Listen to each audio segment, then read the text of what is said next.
অনেকে মাজার ভাঙার ডাক দিচ্ছে, এ নিয়ে পক্ষে বিপক্ষে বিতর্ক হচ্ছে। বিষয়টা সম্পর্কে আপনার মন্তব্য কামনা করছি।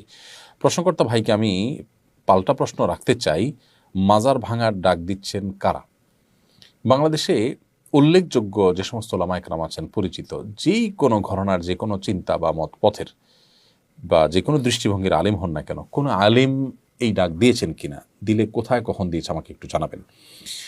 দেখুন, এদেশে সংখ্যালঘুদের উপর আক্রমণ করা হয় এবং সেই আক্রমণের যে দোষ, সে উদুরপিণ্ডি বুদুর ঘাড়ে চাপানো হয়। ঠিক একইভাবে এই মাজার ভাঙার ক্ষেত্র আমরা লক্ষ্য করেছি। পরিষ্কারভাবে আমরা বলতে চাই যে কোনো মুসলিম নামধারী নিজেকে, যিনি মুসলমান দাবি করছেন, তিনি যদি শিরকে লিপ্ত হন, তাহলে সেক্ষেত্রে তাকে আমাদের দাওয়াত দিতে হবে, সংশোধনের পথে আহ্বান করতে হবে। তার যে মাজার, সেটা ভেঙে, যে মাজার সে সিজদা করছে বা যে মাজারকে তিনি পুজো করছেন অথবা সেখানে তিনি শিরকে লিপ্ত হয়েছেন, সেটাকে ভেঙে দেওয়াটাই সমাধান নয়। তাকে দাওয়াত দিবেন। আপনি বলবেন যে দাওয়াত দিয়ে বহু মাজার, দাওয়াত দিয়ে কোনো লাভ হয়েছে কিনা, আমি বলবো বহু মাজারের ভক্ত বা মাজারের শিরকারী মানুষকে আল্লাহ তাআলা হেদায়েত দিয়েছেন। আমার ব্যক্তিগতভাবে পরিচিত এরকম মানুষ আছে। আল্লাহ আমার মাধ্যমেও কিছু ভাইকে হেদায়েত দিয়েছেন বলে আমি আল্লাহ তাআলার দরবারে শুকর এবং কৃতজ্ঞতা জ্ঞাপন করছি। কিন্তু মাজার ভেঙে দেওয়ার কারণে কজন মানুষ শিরক ছেড়েছে, আপনি সেটা বলতে পারবেন কিনা? দেখুন, আপনি যদি কোনো কাজ করার কারণে সেটা দিন শেষে ইসলাম এবং মুসলমানদের ক্ষতি ডেকে আনে, ইসলাম এবং মুসলমানদের দুর্নামের সুযোগ পায়, ইসলাম এবং মুসলমানদের দাওয়াতি কাজে বাধা সৃষ্টি করার কারণ হয়, তাহলে সেক্ষেত্রে সেটা মনে রাখবেন যে ইসলামের কাজ নয়, সেটা শয়তান আপনাকে নেক্সট সুরতে ধোঁকা দিয়ে আপনার দিয়ে এই কাজগুলো করাচ্ছে। কাদিয়ানীদের মধ্যে দাওয়াতি কাজ করেন এমন একজন প্রথিতযশা আলেম আমাকে বলেছেন ব্যক্তিগতভাবে, আমার বন্ধু মানুষ, মৌলানা আব্দুল মজিদ, ওনার নাম, অনেক বই পুস্তক লিখেছেন। তিনি বলেছেন, ভাই, আজকাল আমি সেখানে দাওয়াতি কাজ করাটা আমার জন্য কঠিন হয়ে গেছে এবং এটাকে রেফারেন্স হিসেবে টানা হচ্ছে। আমরা অনুগ্রহ করে সবাইকে বলবো এই বিষয়ে সহনশীলতার পরিচয় দিতে এবং ওলামা একরাম আপনাদের কাউকে কাজের নির্দেশ দিয়েছেন কিনা, দিলে তার নাম বলুন। কোন ভিডিওতে, কোন বক্তব্যে, কোন অনুষ্ঠানে, প্রকাশ্যে বা অপ্রকাশ্যে কোন আলেম বলেছেন আমাদেরকে বলুন। এই যে রবিউল আউয়াল আসছে, 12 রবিউল আউয়াল, সে উপলক্ষে আমরা বলবো সবাইকে সর্বোচ্চ সতর্ক থাকবার জন্য, যাতে কোনোভাবে 12 রবিউল আউয়াল উপলক্ষে যে আনুষ্ঠানিকতা হয়ে থাকে, আমাদের অনেক ভাইয়েরা যে সমস্ত জশ্নে জুলুস ইত্যাদি করে থাকেন, সেখানে কোনো মানুষ যেন আক্রমণ করার চেষ্টায় লিপ্ত না হন। আমরা অনুগ্রহ করে সবাইকে সর্বোচ্চ সহনশীল থাকার কথা বলবো। যেহেতু মাজার ভাঙার প্রশ্ন আসছে, সেজন্য কয়েকদিনের মধ্যেই যেহেতু রবিউল আউয়াল শুরু হচ্ছে, 12 রবিউল আউয়াল শুরু হচ্ছে, সেজন্য সে বিষয়ে আমরা সবাইকে উদাত্ত আহ্বান করছি সর্বোচ্চ সহনশীলতার পরিচয় দিতে। মনে রাখবেন, এগুলো কোনো অবস্থাতে একজন দায়িত্বশীল মুসলিমের কাজ নয়। আপনার কোনো কাজে যদি ইসলাম এবং মুসলমানদের উপকারের চাইতে ক্ষতি বেশি হয়, তাহলে সেটা শয়তানের পরিকল্পনা বা সেটাতে শয়তান খুশি হবে, এটা বলাই বাহুল্য। এজন্য আমরা বলতে চাই যে এই জাতীয় বিষয়গুলোতে আপনার আবেগ, আপনার নিজস্ব বিবেকের উপরে আপনি ভরসা না করে ওলামা একরামের দিক নির্দেশনাকে আপনি শুনুন। আমি আবারও বলছি যে উল্লেখযোগ্য কোন আলিমের নাম বলতে পারবেন যিনি আপনাকে এই কাজ করার নির্দেশ দিয়েছেন? অনুগ্রহ করে যদি সেরকম কেউ থাকে আপনি বলুন। আমার জানা মতো এরকম কেউ নেই। আল্লাহ তাআলা আমাদেরকে হেদায়েত দান করুন। রুহুল শেখ এআইডি থেকে আপনি লিখেছেন, ভারত থেকে বলছি, এখানে প্রকৃত ঈমান নিয়ে চলা খুবই কঠিন। সামনে দুর্গাপূজা, সামাজিক কারণে আমরা পূজার চাঁদা দিতে বাধ্য হই। এই পরিস্থিতিতে পড়লে কি করব, পরামর্শ দিয়ে বাড়িতে করবেন। ভাই রুহুল শেখ, যদি আপনাকে পুজোর চাঁদা দিতে বাধ্য করা হয়, না হলে আপনি নির্যাতিত হতে পারেন এরকম আশঙ্কা থাকে, তাহলে সেটি আপনার জন্য জায়েজ আছে।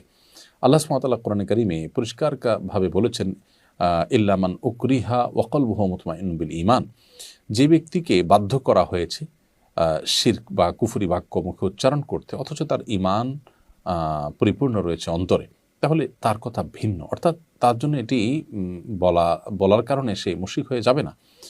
অতএব আপনি যেখানে আছেন সেখানে আমরা জানি নানা প্রতিকূলতা রয়েছে। সামান্য আপনার গরুর গোশত ফ্রিজে আছে, ব্যাগে আছে, এই অজুহাতে, অনেক সময় মিথ্যা অজুহাতে মুসলমানদেরকে পিটিয়ে মেরে ফেলা হচ্ছে। সেখানে অহরহ এই ধরনের ঘটনাগুলো আমরা শুনতে পাচ্ছি। এই জায়গা থেকে আমরা আপনাকে বলবো যে আপনি অবশ্যই যদি নিরুপায় হন এবং জুলুমের শিকার হবেন বলে আশঙ্কা করেন, তাহলে আপনি পুজোর চাঁদা দিলে আল্লাহর কাছে আপনি গুনাহগার হবেন না। কারণ আপনি এই পুজো করা বা শিরক করা, এটাতে আপনি সন্তুষ্ট নন বা এটাকে আপনি মেনে নেননি, বরং আপনি একটা পরিস্থিতির শিকার হয়েছেন। সো এটা জায়েজ আছে। শাহরিয়া ইমন তানভীর লিখেছেন, আমার পরিচিত একজন মানুষ কোরআন মানেন কিন্তু হাদিস মানতে রাজি নন। তিনি বলেন হাদিস নাকি মানুষের লেখা, তার মধ্যে মসজিদে গিয়ে প্রচলিত নামাজ পড়া নামাজ নয়, নামাজ মানে ভালো হয়ে চলা, ভালো কাজ করা। এ ব্যাপারে কিছু বলুন প্লিজ। দেখুন ভাই তানভীর, প্রথম কথা হলো যে এটি আজ নতুন নয়, এটি বেশ অনেক আগে থেকে এটির উদ্ভব হয়েছে, ক্রমবিকাশ হয়েছে, অর্থাৎ হাদিস অস্বীকার করার প্রবণতা। হাদিস অস্বীকারীদের একটা গ্রুপ রয়েছে যারা নিজেদেরকে আহলে কোরআন বা কোরআনপন্থী বলেন, তারা হাদিসকে অস্বীকার করেন। সন্দেহাতীতভাবে এই গ্রুপটা তারা পথভ্রষ্ট এবং তারা পথহারা। আপনি যার কথা বলছেন তাকে আপনি বিনয়ের সাথে বলবেন যে এ বিষয়ে আমাদের একটা দীর্ঘ বক্তব্য আছে আমার ইউটিউব চ্যানেলে। সেই বক্তব্যটা তিনি যদি একটু শুনে নেন, সম্ভবত 40-45 মিনিট কিংবা ঘণ্টাখানেকের বক্তব্য। সেখানে আমরা চেষ্টা করেছি যে হাদিসের প্রামাণ্যতার দলিলগুলো কী কী সেটা তুলে ধরতে। আমার বিশ্বাস সেখানে কোরআন থেকেই যেহেতু আমরা দলিল উপস্থাপন করেছি যে হাদিস মানতে হবে, সেগুলো যদি তিনি শুনেন আমার মনে হয় তিনি পরিষ্কার হয়ে যাবেন। এর পাশাপাশি মাওলানা এমদাদুল হক, চুয়াডাঙ্গার একজন আলেম, তিনি হাদিস কেন মানতে হবে সে বিষয়ে একটা বই লিখেছেন। শেখ আবদুল্লাহ বিন আব্দুর রাজ্জাক নামে একজন তরুণ আলেম, তিনি আরেকটা বই লিখেছেন। আরও এরকম অনেকে অনেক বই লিখেছেন যেগুলো হাদিসের প্রামাণ্যতার বিষয়ে আপনাকে কনভিন্স করতে পারে। আপনি সেই বইগুলো পড়তে পারেন। সত্যানুসন্ধানী হয়ে থাকলে ওনাকে বলবেন যে উনি বইগুলো পড়েন। আর পাশাপাশি আমাদের বক্তব্যটা শুনেন। আমি শুধু আজকে দুটি প্রমাণ দিয়ে এখানে শেষ করব, কারণ এই সংক্ষিপ্ত ভাষণের প্রশ্নোত্তর সেশনে আসলে এই বিষয়ে দীর্ঘ আলোচনা করার সুযোগ নেই। প্রথমত, আল্লাহ সুবহানাহু ওয়া তাআলা কোরআন কারিমে পরিষ্কার করে বলেছেন তার হাবিব সাল্লাল্লাহু আলাইহি সাল্লামকে যে হে রাসূল, আমি আপনার প্রতি কোরআন নাজিল করেছি কেন? লিতুবাইয়িনা লিন-নাসি মা নুযিলা ইলাইহিম, যেন মানুষের প্রতি যে কোরআন নাজিল হয়েছে আপনি যেন সেটা ব্যাখ্যা করে দেন, সেজন্য আপনি বিশ্লেষণ করে দেন। এই জন্য আপনার প্রতি কোরআন নাজিল করা হয়েছে। অর্থাৎ কোরআন তো জিবরিল এনে রেখে যেতে পারতো, কিন্তু আপনার কাছে দেওয়ার উদ্দেশ্য যাতে করে আপনি কোরআন যা পেয়েছেন সেজন্য বিশ্লেষণ মানুষকে করে দেন। এখন আল্লাহ সুবহানাহু ওয়া তাআলা কোরআনও পাঠিয়েছেন, আবার কোরআনের বিশ্লেষকও পাঠিয়েছেন। আপনি যদি বলেন যে আমি শুধু কোরআন গ্রহণ করব, তাহলে আল্লাহ তাকে বিশ্লেষণ করতে নির্দেশ কেন দিলেন? তাহলে বিশ্লেষণটা কে মানবে?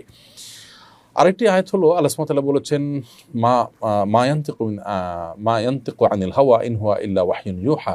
প্রিয় নবী সাল্লাল্লাহু আলাইহি সাল্লাম তার প্রবৃত্তির তাড়না থেকে কোনো কিছু মুখে উচ্চারণ করেন না। ইন হুয়া ইল্লা ওয়াহয়ুন ইউহা, তিনি যা বলেন সেটা ওহী তার কাছে নাজিল হয়। এখানে আপনি হয়তো বলতে পারেন যে কোরআনে কথাই বলা হয়েছে যে কোরআন তিনি যেটা বলেন সেটা আল্লাহর পক্ষ থেকে আসে, এটাই বোঝানোর উদ্দেশ্য। আমার প্রশ্ন হলো, তাহলে সেক্ষেত্রে তো নুতক শব্দটি আসবে না।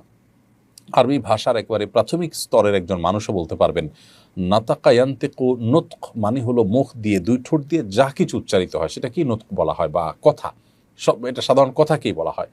নবী সাল্লাল্লাহু আলাইহি সাল্লামকে তো আল্লাহ তাআলা বলেন নাই যে মা ইউহাদ্দিসু আনিল হাওয়া, অথবা মা ইয়াকরাউ আনিল হাওয়া, মা ইয়াতলু আনিল হাওয়া, তিনি যা পাঠ করেন কোরআনের, যেটা তিনি পড়েন কোরআনের যে অংশ, অথবা তিনি যে হাদিস বর্ণনা করেন কোরআনের যে কথা এটা বর্ণনা করেন সেটা ওহী, এটা আল্লাহ বলেননি। আল্লাহ বলেছেন মা ইয়ানতিকু আনিল হাওয়া, তিনি মুখ দিয়ে কোনো কিছুই উচ্চারণ করেন না যেটা ওহীর বাইরে। তার মানে হলো যে হাদিসটা নবী সাল্লাল্লাহু আলাইহি ওয়াসাল্লাম এটা ওহীর অন্তর্ভুক্ত।